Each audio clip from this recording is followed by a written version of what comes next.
Shalom Bapak Ibu, saudara kasih dalam Tuhan. Haleluya, kita bersyukur sudah memasuki hari weekend lagi. Hari terakhir di minggu ini dalam pekerjaan kita, Jumat 26 September 25.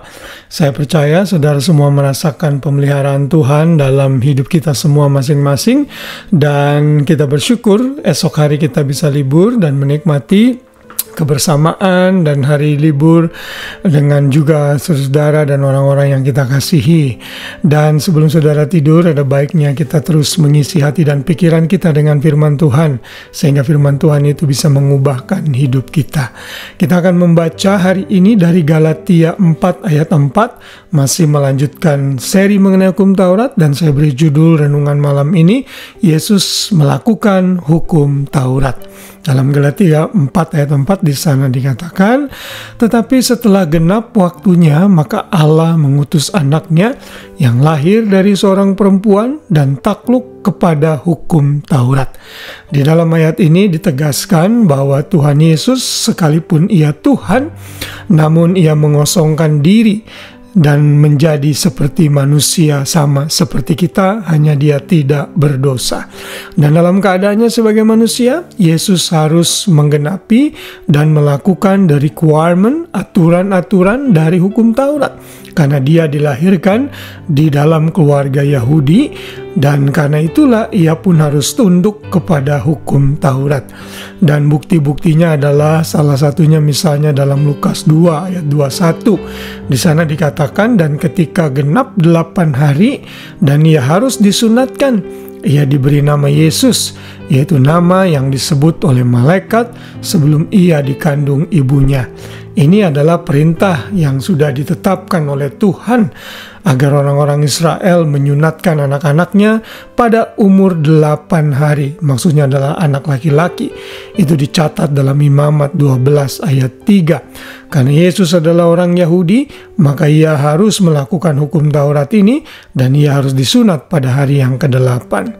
Lalu di dalam Lukas 2 ayat 27 juga di sana dikatakan, ia datang ke bait Allah oleh Roh Kudus ketika Yesus anak itu dibawa masuk oleh orang tuanya untuk melakukan kepadanya apa yang ditentukan hukum Taurat.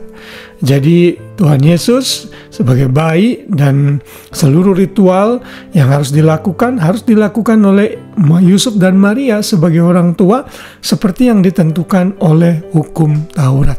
Jadi Yesus itu melakukan seluruh hukum Taurat karena Yesus hidup masih dalam era perjanjian lama. Karena dia belum mati, belum bangkit, belum naik ke surga. Karena itulah Yesus pun takluk kepada hukum Taurat. Ia harus melakukan apa yang hukum Taurat perintahkan kepadanya. Nah saudara, setelah genap waktunya inilah Tuhan Yesus datang sebagai manusia melakukan hukum Taurat dengan satu misi, yaitu misinya untuk menebus manusia dari hukuman dosa. Kita tahu bahwa tugas dari hukum Taurat seperti yang kita sudah belajar beberapa hari yang lalu itu seperti cermin. Bila kita melihat diri kita kurang baik dalam cermin, cermin tidak bisa memperbaiki keburukan kita.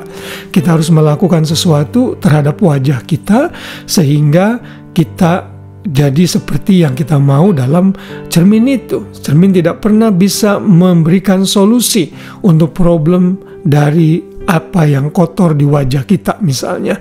Demikian juga dengan dosa. Hukum Taurat itu memberikan kita cermin, menelanjangi hidup kita sehingga kita sadar kita ini orang berdosa. Karena itu kita perlu juru selamat. Dalam keadaan kita yang berdosa, kita tidak mungkin sanggup melakukan seluruh hukum Taurat. Karena itulah kita hidup di bawah kutuk bila kita tidak menerima Yesus. Tetapi puji bagi nama Tuhan, Yesus mati melakukan hukum Taurat sehingga dia menebus kita dari hukuman dosa. Itu dicatat dalam Galatia 4 ayat selanjutnya, yaitu 5 dan 6. Ia diutus untuk menebus mereka yang takluk kepada hukum Taurat, yaitu saudara dan saya, supaya kita diterima menjadi anak. Dan karena kamu adalah anak, maka Allah telah menyuruh roh anaknya ke dalam hati kita yang berseru, ya Aba, ya Bapa. Nanti kalau saudara membaca ayat selanjutnya, karena kita ini anak, maka kita berhak menerima warisan yang ditetapkan bagi kita sebagai keturunan Abraham, bukan yang dilahirkan dari daging sebagai orang Israel jasmani, tapi Israel rohani yang dicangkokkan kepada Israel rohani itu.